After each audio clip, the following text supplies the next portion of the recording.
zero tolerance for disrespect, whether or not we agree with somebody or disagree with them.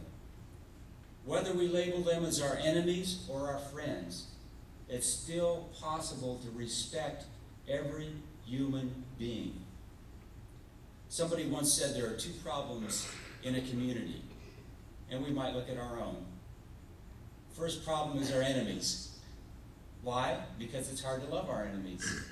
What did Jesus say? He said, don't have any enemies. Isn't that what he said? No, that's not what he said. He said, love your enemies. Jesus assumed that we're going to have enemies.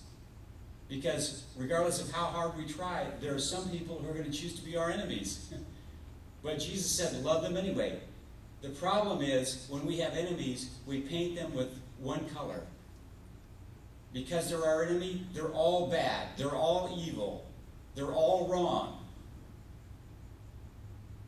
And that's a real hazard. The other problem is our friends.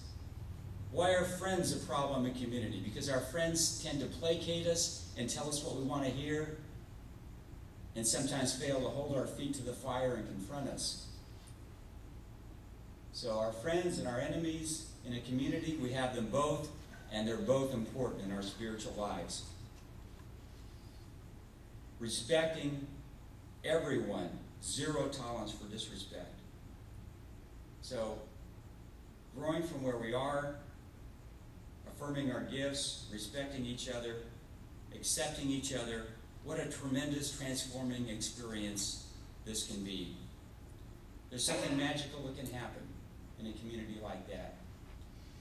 I just want to close with a story that I shared before, but to me it so gets at the heart of what can happen when this kind of love permeates a congregation. It comes from a book by Scott Peck. Some of you have read some of his books. I can't remember his most famous one. Help me. The Road Less Traveled. The Road Less Traveled. But the other one, which is less well known, talks about community. It's called A Different Drum. A Different Drum. And in that book, in the preface, he says, community, and this is from not a religious person, he says, community may be the salvation of the world. And he tells a story. It was about a monastery which had fallen on hard times. And it was a beautiful little place. They had a beautiful garden, similar to ours. And they had a small group of aging friars, about 8 or 10, who were left to run the place. And it was just too much, and they couldn't attract new members and new people. And they didn't know what to do. So they went to the father, the head, the abbot, and they said, Father Abbot, what should we do? No one's coming anymore to the church. No one wants to join the order. No one wants to come to the monastery. What can we do?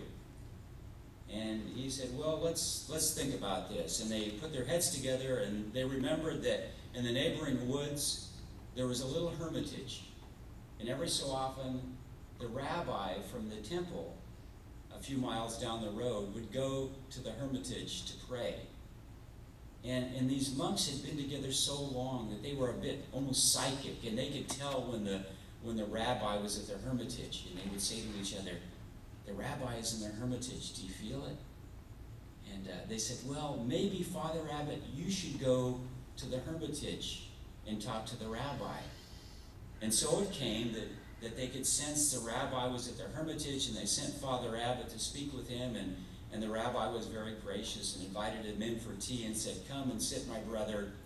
And Father Abbot began to tell the tale that the order was dying and that no new young men would come and join. And the rabbi simply said, oh, it's the same everywhere. It's the same at the temple. No one will come. And I don't know how to help you. And finally, after they finished their tea, he said only, all I can say is this, the Messiah may be one of you. And so the abbot came back to the monastery, and the brothers were anxiously waiting, and they said, Father Abbot, what did the rabbi say? Did he give you any advice that would help us? He said, oh no, we just commiserated together and shared our stories, but he did say at the end, something rather cryptic. He said, the Messiah may be one of us. And so in the following days, the brothers started to contemplate what that meant. It might be one of them. Well, surely it had to be a Father Abbot, Reverend Gill. After all, I mean, he's the wisest. He's been to seminary, and, he's charismatic and attractive and humble, and, well, it might be Father Abbott, but then again, it might not. Maybe it's Brother Bob. Maybe it's Brother Bob.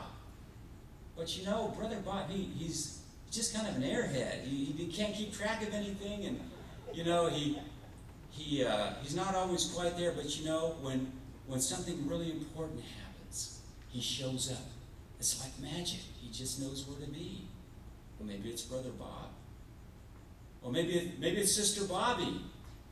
Well, it can't be Sister Bobby. She's uneducated. She hasn't even graduated from college, and she doesn't know the Bible. But she has this gift of wisdom, this deep quiet wisdom, and she just knows how to lead people. How about Brother John? Maybe it's Brother John. It can't be him. He's just cantankerous. He's a cantankerous guy, and he thinks he knows everything. But Brother John, he just has a heart to serve. He's always there for you. He's always there for you. I know it's Brother Bob. It's got to be Brother Bob, but no, he can't hardly hear anymore. He's just falling apart. But there's just something about him that he has a spirit of compassion, and it's like when he's in your presence, the room lights up. Well, they kept kind of conjecturing this way and going down to every brother, and on the off chance that one of them might be the Messiah, they were beginning to treat each other with this extraordinary respect. And it created this aura around the place, this magical aura. And so one day, there was a young man who wandered onto the grounds, and he was having a little picnic with a young lady out in the garden, and he felt something, and he came back again without his young lady.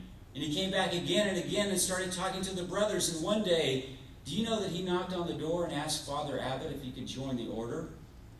He had to give up the young lady, but that was okay. And then it wasn't long after that another young man and another, and pretty soon it was a thriving community again with life and vibrancy and youth. And so was the power of love.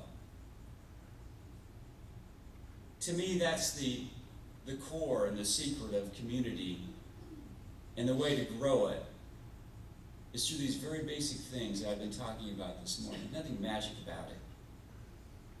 But it's a huge thing that our world needs today. It's a huge thing. And it's a very radical thing. And it's a very difficult thing to do. And so that's why we come to the table this morning. And this is our prayer as we do. God, accept me for who I am today, that I might become more than I am.